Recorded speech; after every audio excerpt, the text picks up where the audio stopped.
Hello, everyone. My name is Samyak, and I'm the host of this panel today, along with me, my co-host Kelly.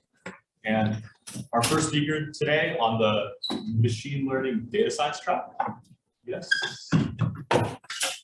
Nice.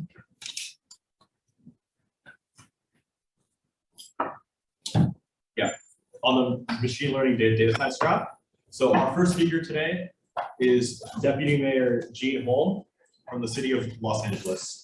Thank you.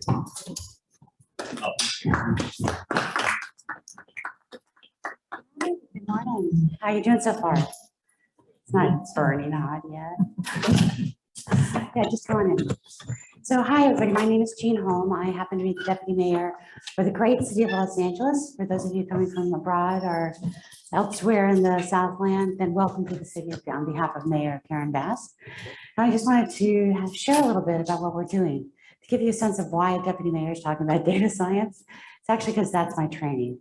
So before I came to the city, I spent 32 years at NASA as the chief knowledge architect, architecting large scale IT systems. If you've ever seen www.nasa.gov, that was part of my team's work, as well as a bunch of other activities for sharing and collaboration. In doing that, of course, we started sharing a lot of data from NASA. It's not just the pictures and the reports and getting to tweet to the Mars rovers, but it's also trying to understand more about how we can share data that's being useful not just to other scientists, but to the general public. I built on that work later, and you'll hear about that today. After NASA, I spent 6 years with the Obama White House as the architect for data.gov. If you have any feedback, I am always happy to hear that. Still in touch with my team back there, where we opened up 300,000 data sets from across the federal government in one relatively easy to search location. Again, happy to hear about your feedback. And then after that, I worked for the World Bank for a while in Sub-Saharan Africa, opening up data in Ghana, Sierra Leone, Uganda, and a bunch of other places. And then I decided to come work for my hometown. So a very odd track, but my degrees are in English literature, go figure. And then, which means that if you're a good writer, you can do almost anything. And then I went on to get computer science, and I'm just now getting ready to defend my PhD, which proves you're never too old to stop learning. So, woo! So everybody wants to sit over lunch and like commiserate about PhD defenses. I am all ears. But today, what I'm going to talk to you about is work that we've been doing at the city of Los Angeles with NASA around how do we predict what we breathe. So first, a big shout out to Julian Antolin. Wave Julian. Julian is our acting chief data officer at the city of Los Angeles, while our regular chief data officer is out on a well-deserved maternity leave. And so Julian will be happy to answer any questions you have as well afterwards. And a huge thanks to anybody else in the room who might have been working with Cal State LA or NASA or the city or one of our other partners in the community in helping to open up information and data around air quality. So I'm going to tell you a little bit of context and then get into some of our machine learning models and talk about how we've been kind of going on this journey. So I'll talk about things that we've done well and things that we might have had to do again because we learn along the way, as most of you working in AI and ML are doing. So what we wanted to do was really do some research in how we can use these new advanced tools and techniques to understand how to improve health in Los Angeles. So you can't access individual health data, right? That's private and it's discrete between you, your doctor, and healthcare provider.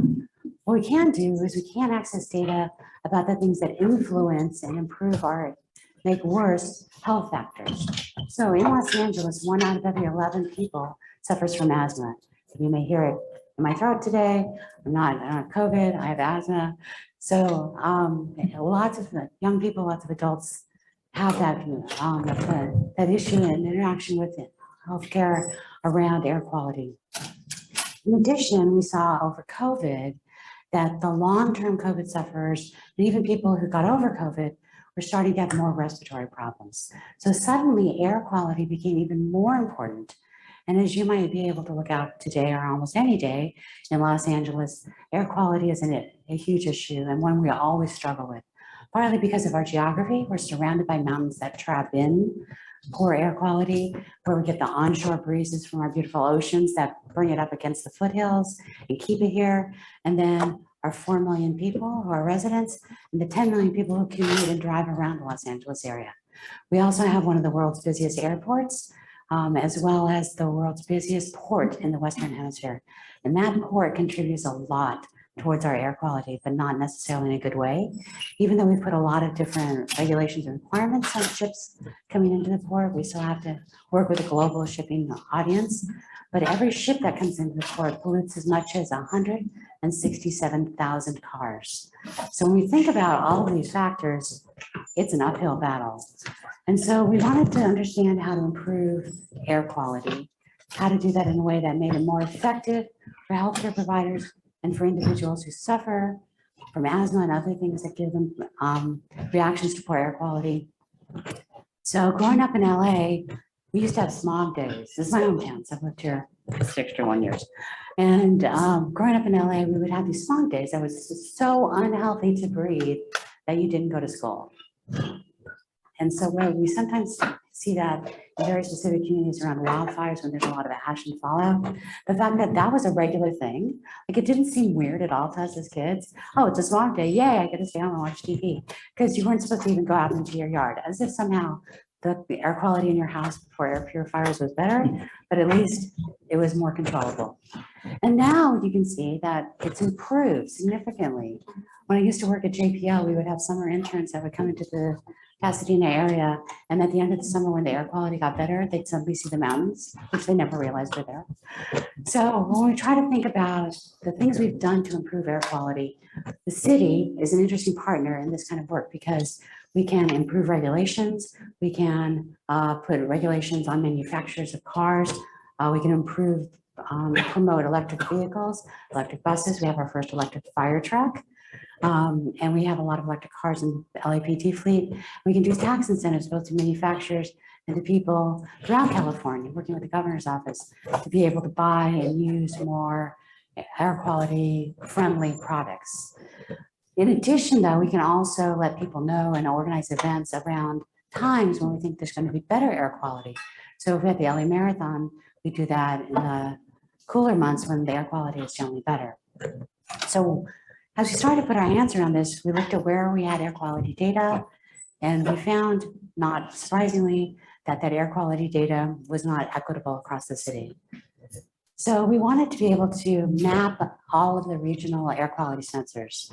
So some of you from the area may know about the South Coast Air Quality Management District, great organization.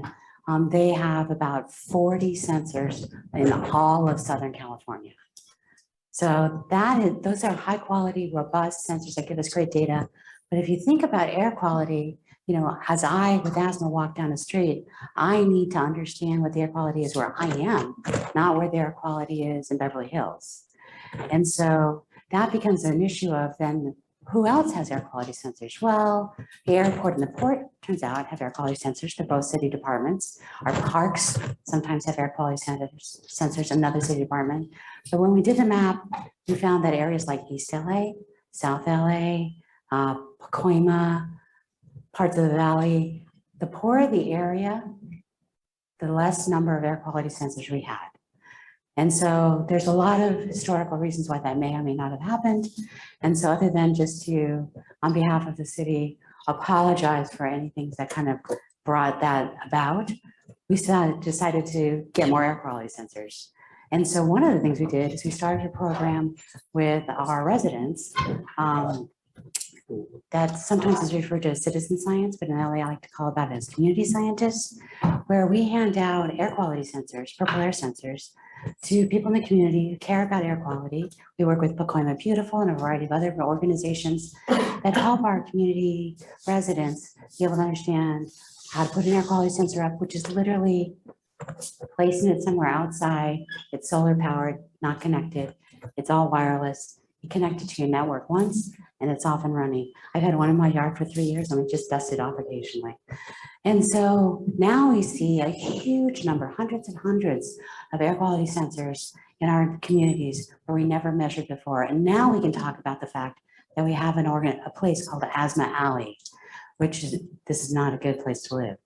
where it's between the port and the train station, the Union Station, and a huge number of diesel vehicles come up and down all day, every day, transporting goods from the port to the Union Station to distribute across the country. Again, 40% of imports to the United States come through the Port of Los Angeles.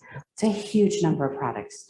And when we think about that, those homes that live along that area, particularly in San Pedro and Wilmington, just get the brunt of that. So if we don't understand at a neighborhood level what the air quality is like, we're not able to kind of figure out how to affect that. So one of the things we did, for example, is we decreased the prices for trucks to come in early in the morning, later at night, so that we can like even out that traffic throughout the day, make it a little easier for the air quality to be more manageable. But even that has its own implications, because if you try to affect human behavior, people will game the system. So now we ended up having a lot of trucks lined up at 4 a.m. idling, just as kids are getting ready to go off to school. So I'm always open to new ideas. So as we started to put together the ideas of where we had air quality, there was another organization, NASA, that also has a huge amount of air quality sensors. And there are always satellites coming down from MODIS, from the European Space Agency Sentinel. And these satellites give us great data all the time over decades, but they give it to us in like 9-kilometer swaths, and we needed the hyperlocal data. So how do you merge that? Right, you're all data scientists are interested in data. How do you take satellite data with a completely different, affecting myself here, with a completely different format and periodicity and standards to purple air data that's coming out of somebody's balcony in South LA with the other data that we're getting from South Coast Management, Air Quality Management District. So when we put that all together, we actually realized machine learning was probably the way to go, as well as human learning about what affects air quality. So when we started looking at being able to predict, our goal was to have, can we improve on the predictive quality for air quality over a period of 2 weeks? So from 24 hours to 2 weeks, can we improve on the standards so that we can plan better at our parks, be able to make regulation changes, be able to do outreach to healthcare companies to notify their folks who have asthma about poor air quality days, but in advance. Like if you have an asthma and you use the app, it tells you today and tomorrow, but it doesn't really tell you like next week. So if I'm planning to go to the beach next week or go hiking, it's helpful for me to know what the air quality likely is going to be. So as we started to model it, do you think that air quality is standard over the year? What do you think affects air quality?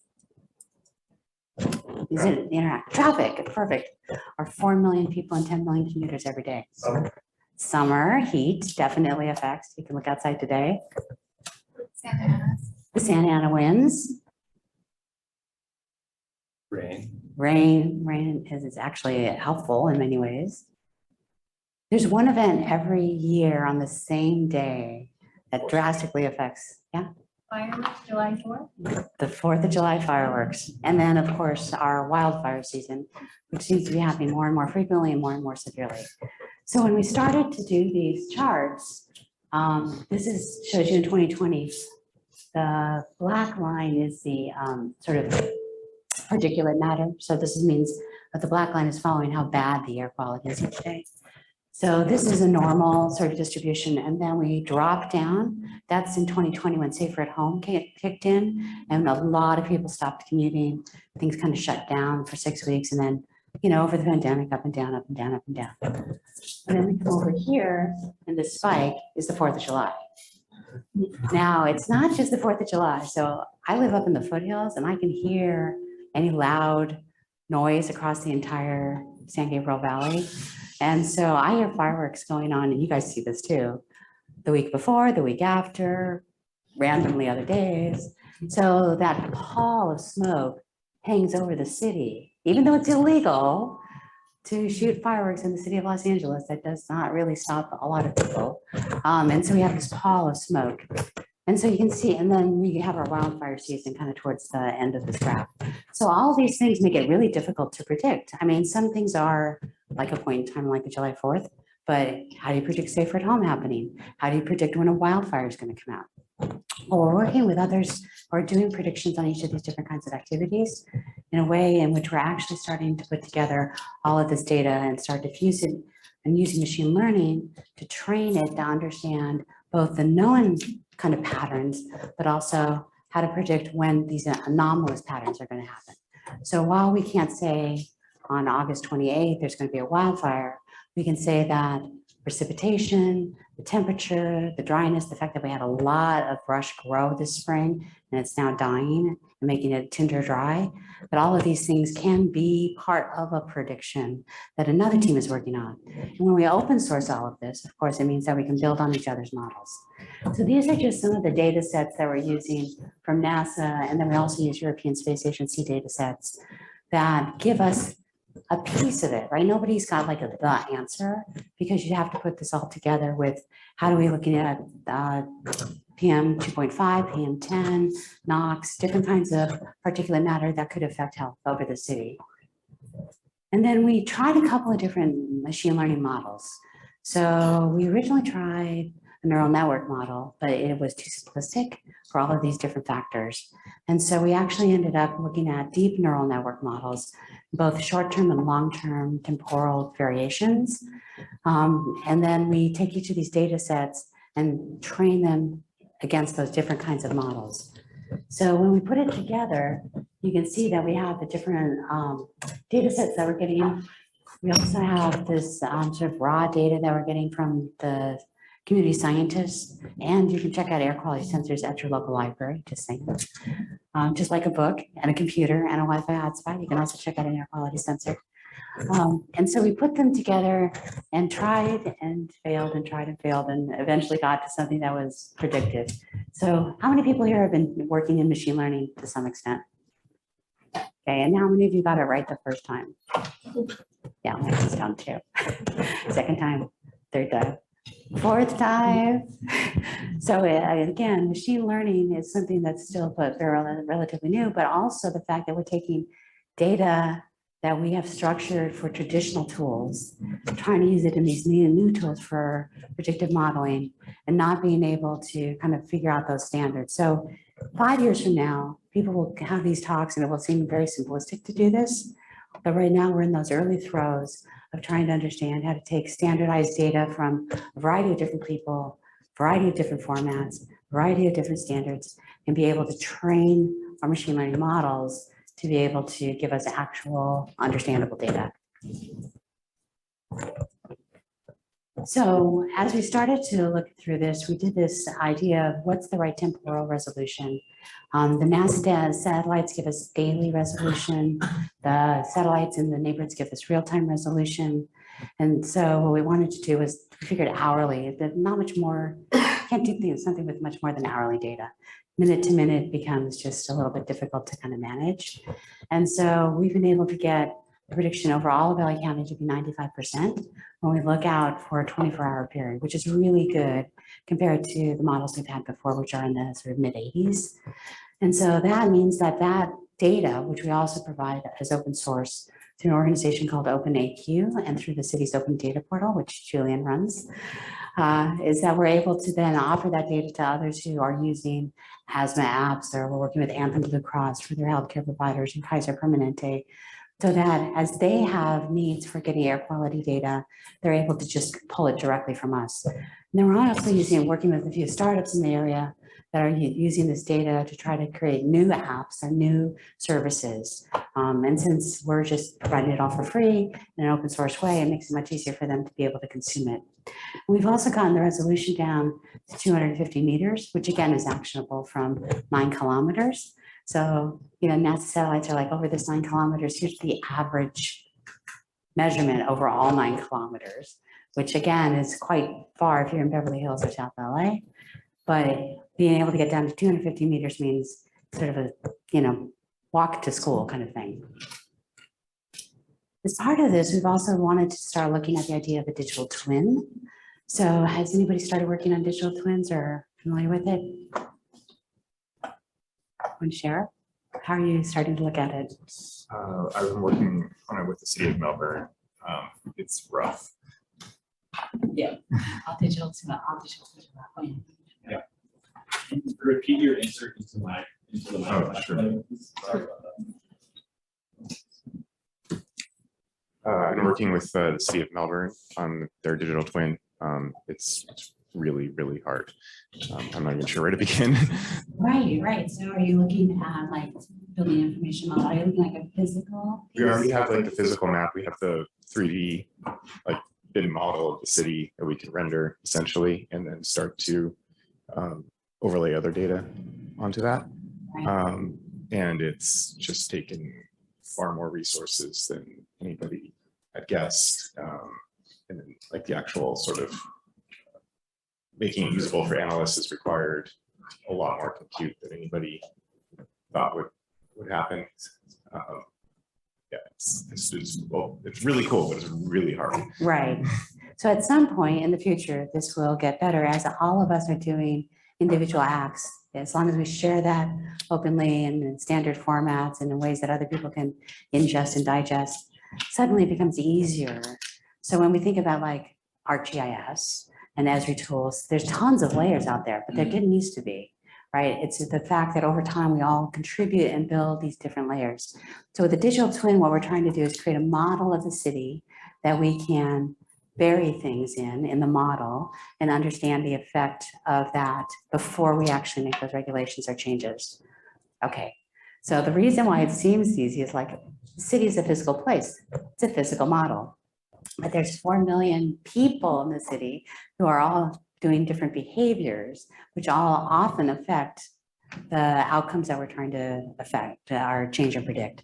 So I'll show you a couple of models that we've got when we're looking at urban air mobility, which is like how do we move people around in 3 dimensions to be able to kind of predict. Because if we're trying to model the city for something we're trying to do right now, it becomes a catch-up game, right? So trying to model traffic and all that has become difficult. I'll say difficult. It's a challenge and it'll get better over time. So some of the ways that we're doing that, we really wanted to understand, again, kind of building on this impact of air quality. We wanted to start to map on where all the traffic is. So that's relatively easy. That's a data set. But we also wanted to try to put a factor in there for the number of electric vehicles that are coming on to the roads because they don't contribute in the same way. So 1,000 electric vehicles don't have the same impact as 1,000 fossil fuel vehicles. So we've done some guesses, estimates, looked at how many vehicles are registered in Los Angeles, being able to try to make some of those ideas. We don't yet know, like, because we're not tracking people. Let me repeat that. We're not tracking people. But we know that, if there's 1,000 electric vehicles registered in Beverly Hills and we see traffic patterns coming out of the Beverly Hills, we can make some estimate that on the number of electric vehicles in each of those traffic lanes. So when we start to map, we can see that it's not equitable across the city, right? There's a bigger impact in certain neighborhoods, again, often around poverty, but not always, where there's more influence of fossil fuel vehicles, either because people are using older vehicles or because they have, there's more people coming in and out of that neighborhood. So as we also started to look at this, part of this was looking at the fact that the traffic isn't regular across the city. So in Alhambra, we've got lots of trees and fewer vehicles running around on the streets. Okay, not in Alhambra at rush hour, but then you can see on freeways, very few trees, very few ways to kind of improve and impact that air quality. It just means that we want the city to look, feel, and be healthier everywhere we are. So then we started to look at the live traffic across the city. So this is all charts building this digital twin of the city around health and air quality. So each of the data sets that we use for these are open and available, but from lots of different places, right? So there's the LA Department of Transportation, there's the National Department of Transportation, there's SCAG, which is a regional consortium of local governments that works on transportation issues. So there's a lot of people who share this data, and just finding it is a little bit of the challenge. Cleaning and normalizing it is a bigger challenge. Every good data scientist has spent one summer cleaning data early on in their career. I feel like I still do that. And so as we go through this process, we're trying to understand what data we have that can inform this model. Because you might think, oh, the perfect data set is this, but then nobody's collecting that data. And so as we start to put this together, we're trying to make sure we understand what the influences are on a hyperlocal level against the air quality And when we think about it, there's also the different kinds of air quality particulate matter. So there's 2.5, which is very small, but it generally has a high effect on people with asthma. Particulate matter of 10 microns and above, and then nitrous oxide. There's a variety of carbon dioxide. There's a variety of factors, and different things affect those in different ways. And so these are just the way in which we put together some of the data sets to look at how we're trying to put the air quality together. All of this is available on our partners website and our city website. Cascade LA has been our great educational partner in trying to put together a lot of this data and clean it. And then here we're just looking at the different kinds of vehicle emissions. So each of these is a different set of data, looking at different kinds of vehicle registrations and cars on the road. So that's really looking at transportation today, right? Things move around on the surface of water and land, unless you're by the airport. But there's also three-dimensional transportation. So LA is one of the early cities that will be adopting and using urban air mobility. So these are flying cars for an easier explanation. Lots of manufacturers are working on this. The idea is to be able to use a vertical infrastructure to take off and land, not helicopters, but electric airborne vehicles across the city to be able to cut down on your commute time. So I know this sounds a little strange, but Uber sounded a little strange when it first started being proposed. And what we're looking at is the fact that a few years ago, there was a huge number of electric bikes and scooters that got dumped on the streets of LA. So anybody who was around LA at that time saw piles of vehicles and scooters because the economic model for those companies was, we just need to get a certain number of rides, and then if they break, we don't care, we'll just replace them. Okay, that was not a good idea from a city point of view. We saw them being dumped in front of senior living centers, schools, in the middle of intersections. It was a real traffic hazard and safety hazard. So we decided to work with those companies and say, look, we want to help you because we want people to use electric bikes and scooters. That's a great way to get around LA. But you need to register each one as a vehicle. Oh my God, you thought we were asking them to give up their firstborn puppy or something. And so what we did is we said, look, it's a micro transit permit. We just want to know where it starts and stops. We don't want to know anything about the people riding. Do I need to repeat again? We're not tracking anybody. Okay, so we just want to know where it starts and stops so that if it stops in a place that's a safety place, we can make sure you get that data and get it the heck out of there. Or if we see that there's a bunch of them coming into a certain place, we can do a curb cutout or a space so that it's safer, so people have a place to put them if they're all coming to, USC, and a lot of people are using them and dropping them at the same place. Like, we want to help you. So we came up with a mobility data specification, which has now been adopted by over 100 cities, which was, here's the minimal amount of information we need from you with micromobility to be able to operate safely in the city of Los Angeles. We don't need to know what you charge. We don't need to know who your passengers are. We don't need to know your economic model. We just need to know the physicality so that we can make things safe. And if you need to put in charging stations where people are dropping them off, we'll help you do that too. So that is a lesson we learned the hard way, and we don't want that to happen again with people who are now bringing in urban air mobility vehicles and then kind of dropping them all over the city or putting in vertiports in the middle of school playgrounds. So what we did is we decided to start modeling this as a digital twin. And I'm a gamer. Is anybody else a gamer? Come on, you can fess out. Okay. So in games, it's a lot easier to start doing this kind of visualization, right? So like SimCity or Minecraft, you can start to think about how you would build this. As we're starting to build this kind of with that same sort of visualization capability, so city planners can understand it better. What we did is we started by modeling on top of the work you just saw around air quality. We took all those transportation models and layered on top our vertical infrastructure. LA has a really weird history as to why we have heliports on top of every skyscraper built before about 2015. There was a city council member who saw this old movie called The Towering Inferno about a skyscraper that catches on fire, and everybody's amazingly saved by a helicopter that comes to the roof. And so he just decided that every skyscraper in Los Angeles had to have a working helipad, which means we had this really boring architecture and a lot of buildings weren't getting built in interesting ways. But if you look downtown now and compare it to 2015, it's completely different because we got rid of that rather weird regulation that didn't really have any data to support its ability to help save lives. And instead we have all these old buildings though with working heliports, because if you have a heliport, even if you don't use it, you have to keep it operational. It's part of the regulations.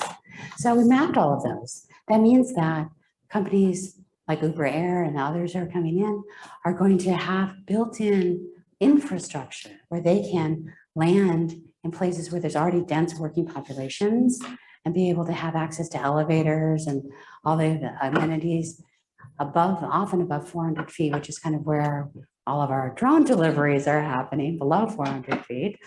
And then we are able to find the safer and better ways to do this. But in order to do that, we have to model what we've got. So we started with the vertical infrastructure. And we started to then bring it up, as our friend Fabian says, into sort of a 3D modeling using the building information models that we have for every structure in the city of Los Angeles. Again, all of this is open data.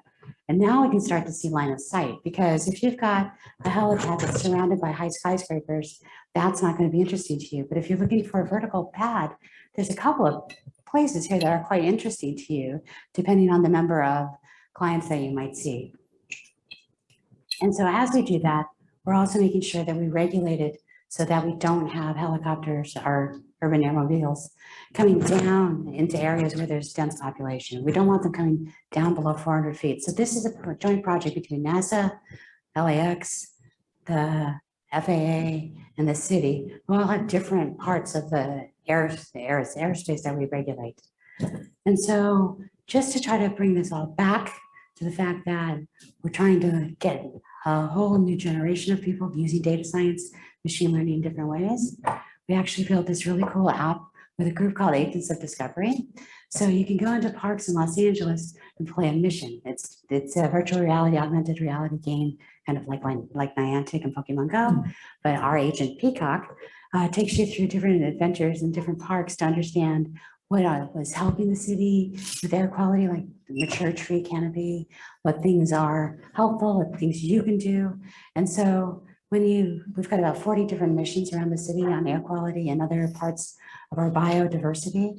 And so as young people and their families go through it, they actually earn badges, and then they can go down to El Pueblo and Olvera Street and pick up physical badges for the Boy Scout and Girl Scout sashes. So it's another way of kind of engaging people around this and trying to get that next generation of data scientists to be able to help. So part of this has really been trying to build that model, and it's kind of the things we learned along the way. Not enough data, not enough sensors, for the wrong machine learning models, the wrong algorithms. How do we make them right? How do we clean the data? So this is all things I'm sure that you are either experiencing or will be experiencing in your machine learning journeys. But one of the things that we found most useful is by working with others who can open source their models, open source their algorithms, and open source their data, so that we can all learn together. So we don't have to go out and find and build every single bit of that Melbourne map that our friend's trying to build, but that we can actually share. And we're working with Melbourne on wildfire mapping too. So being able to share and look at how we can build these models together. And then this was just, I've come out of time. I'll just spend a minute. So we've also open sourced this and done workshops with other cities around the world. So Durban, South Africa is one of our partners. And so they found that using this, even though they have a lot less sensors, they're a smaller city, but they have similar geography where they're on the coast and they're having traffic issues. And so they found that they've been able to make a lot better predictions and be able to change city policies to improve air quality by using these same algorithms. And so I just want to say we're happy to collaborate. Julian and I are here all day, or most of the day, and are happy to either get you data that you need, share data with you, be able to get your ideas built into our models. And just a huge thank you to all of you for living, working, and playing in the city of LA and helping us to improve air quality. Thanks.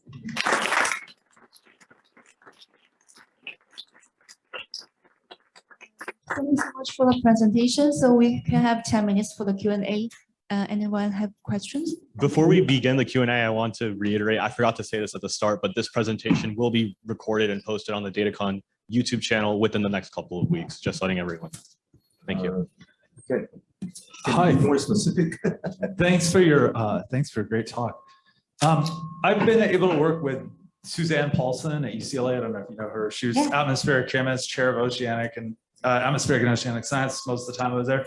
And the interesting thing coming from a data perspective was to see the laboratory scientists where she has models for, say, how the how air quality interacts with the size and height of buildings, which sides of intersections have, different air quality, how do the scrappy trees along the side of the freeway help?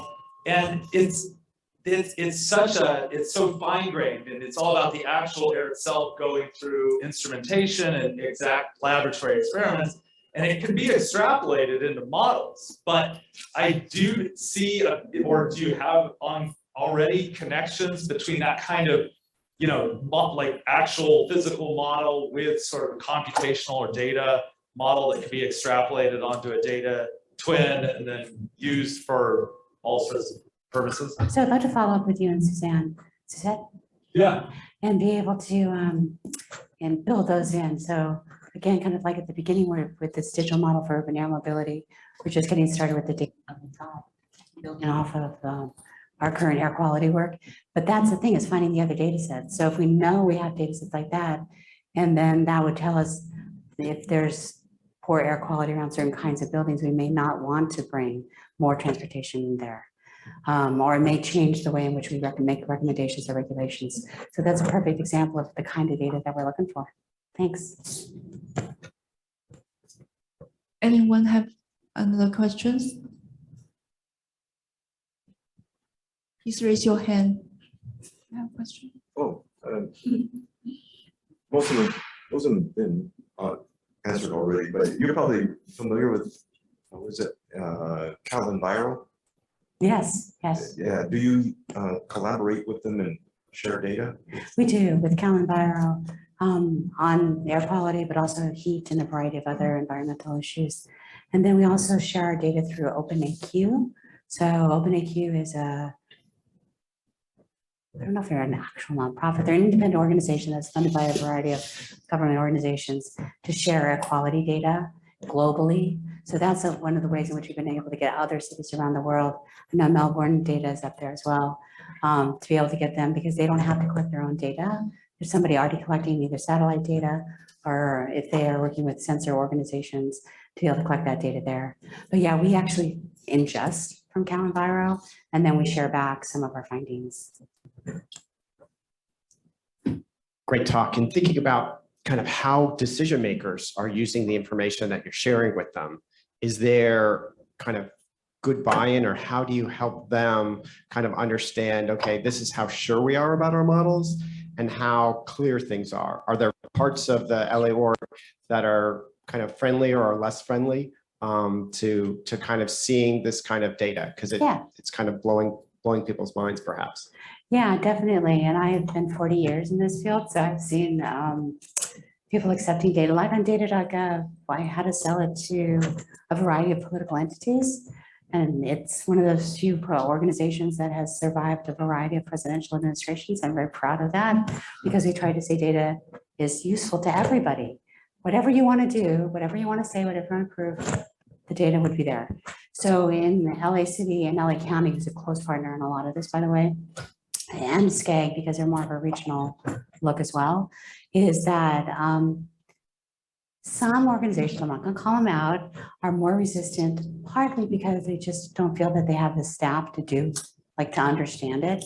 So we actually have an organization that Julian and I run called the Data Science Federation that connects about 18 local universities, including USC, and a bunch of others, with our city departments to help kind of get them over the learning curve. So the students will work on a project with the zoo to look at placement of habitats, and then that informs the zoo on how they might want to change things in their physical distribution of habitats across the zoo landscape. And so that's one way to get new ideas in. But there's other organizations that are super available. So our Bureau of Engineering is a leader, our Department of Transportation, including urban mobility, urban movement labs, which is one of their sort of four strategy thinkers. Our Department of Parks is really great about all of this. We have a chief forestry officer who's involved in this in a way because she's responsible for making sure we have more tree canopy. And our chief heat officer, Marta, is also involved in this because part of it plays back and forth with heat, as we mentioned earlier. And so we have a city data-wide collaborative that we started a few years ago with a representative from each department whose job it is to kind of use and share data and promote data from that department. And that's been helpful, but it can be problematic when I talk about things like flying cars and transportation's all good with that, but the airport's like, this has nothing to do with us. Actually, it has a lot to do with me, but we'll just come along and kind of teach everybody. So I think it's a lot of patience and celebrating small wins sometimes. Thanks. Thank you so much. Anyone have other questions? Please raise your hand.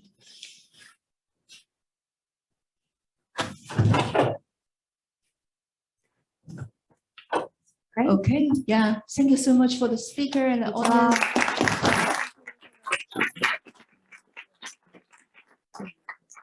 If you have any question in the future, feel free to connect with you on LinkedIn.